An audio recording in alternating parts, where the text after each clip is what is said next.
Salam, selamat pagi Bapak Ibu, Saudara-saudari yang dikasihi Tuhan Yesus Kristus. Kita berjumpa kembali dalam renungan harian HKP Jambi.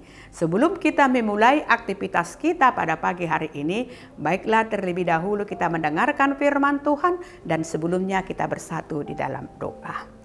Allah Bapa yang bertata dalam kerajaan sorga, di pagi hari ini Tuhan kami mau mendengarkan firman-Mu.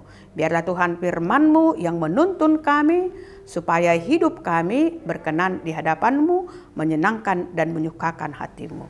Dalam nama Tuhan Yesus Kristus kami berdoa dan mengucap syukur. Amin.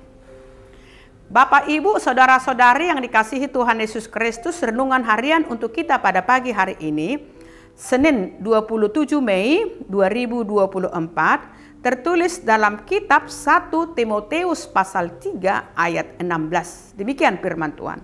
Dan sesungguhnya agunglah rahasia ibadah kita.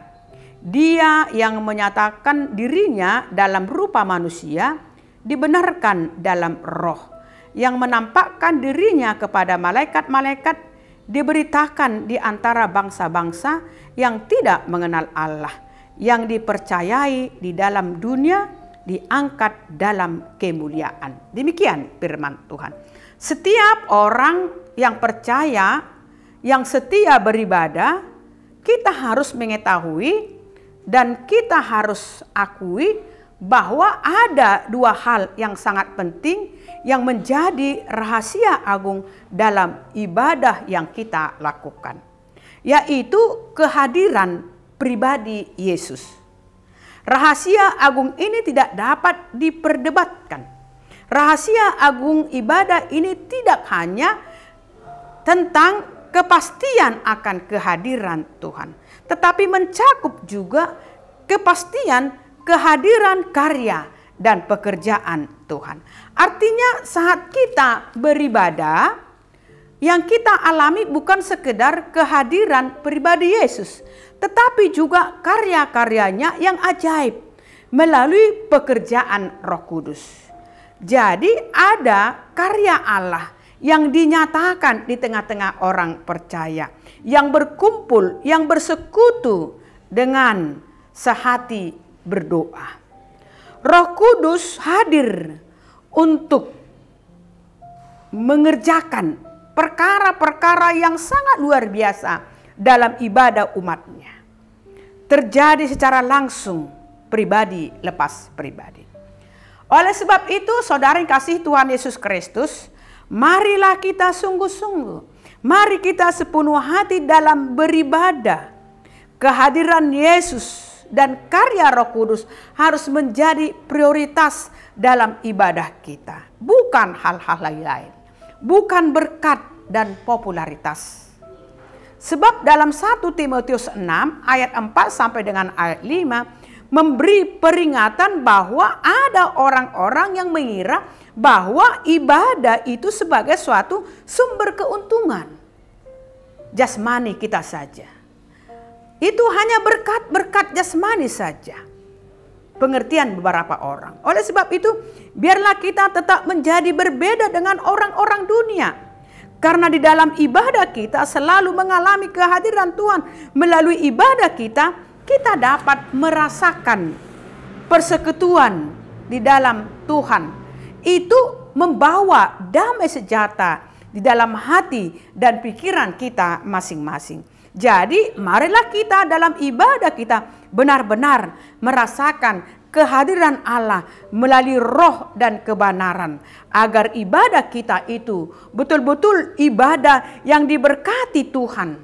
Bukan untuk mencari keuntungan saja secara berkat-berkat jasmani di tengah-tengah persekutuan kita. Tetapi kita merasakan damai sejahtera, sukacita, kebahagiaan di tengah-tengah ibadah kita. Karena Tuhan hadir bersama dengan kita, memberkati kita, dan menikmati karya keselamatan yang diberikan Tuhan kepada orang yang percaya kepadanya. Tuhan memberkati. Terima kasih Tuhan buat sapaan firman-Mu di pagi hari ini supaya kami tetap bersungguh-sungguh untuk beribadah, bersekutu, karena Engkau Tuhan pasti hadir di setiap ibadah kami. Tuhan menyertai kami mendengarkan doa kami, dan tetap kami Tuhan mendapatkan damai sejahtera, sukacita, kebahagiaan ketika kami beribadah mendengarkan firman-Mu, memuji dan memuliakan nama-Mu. Berkati jemaat-Mu Tuhan, dari mulai anak-anak, remaja, naposo, ama, ina, lansia. Kami serahkan hidup dan kehidupan mereka pada satu hari ini, dalam aktivitas mereka, dalam studi mereka Tuhan. Kau berikan hikmat kebijaksanaan kepada mereka, hantar mereka Tuhan ke masa depan yang penuh dengan harapan, supaya anak-anak jemaat-Mu Tuhan sungguh-sungguh untuk belajar, berdoa, dan tetap mengandalkan Engkau Tuhan dalam studi mereka, dalam perkuliahan mereka. Kami serahkan seluruh orang tua Tuhan, Kau berikan hikmat kebijaksanaan kepada mereka untuk mengajar, mendoakan anak-anak yang Kau titipkan kepada mereka, supaya betul-betul anak itu Tuhan menjadi berkat, sukacita dan kebahagiaan. Kepada jemaat-Mu Tuhan, dalam pekerjaan mereka Tuhan, Engkau berikan kepada mereka kekuatan, hikmat, kebijaksanaan daripada-Mu. Kau berikan kepada mereka sukacita, kebahagiaan dalam melakukan segala aktivitas dan pekerjaan mereka. Engkau tambahkan Tuhan berkat-Mu kepada seluruh jemaat-Mu di tengah-tengah rumah tangga mereka, damai sejahtera, kebahagiaan dan sukacita itu. Allah Bapa di sorga, kami serahkan juga pelayanan-pelayan tengah-tengah gereja-Mu ini Tuhan. Kau berkati seluruh hamba-hamba-Mu Tuhan untuk menyatakan kebenaran daripada firman-Mu, supaya firman-Mu tidak kembali begitu saja, tapi bagaimana firman-Mu Tuhan tumbuh berakar dan berbuah dalam hati kami masing-masing, pribadi lepas pribadi. Dalam nama Tuhan Yesus Kristus kami berdoa dan mengucap syukur. Amin. Salam, selamat pagi, Tuhan memberkati kita.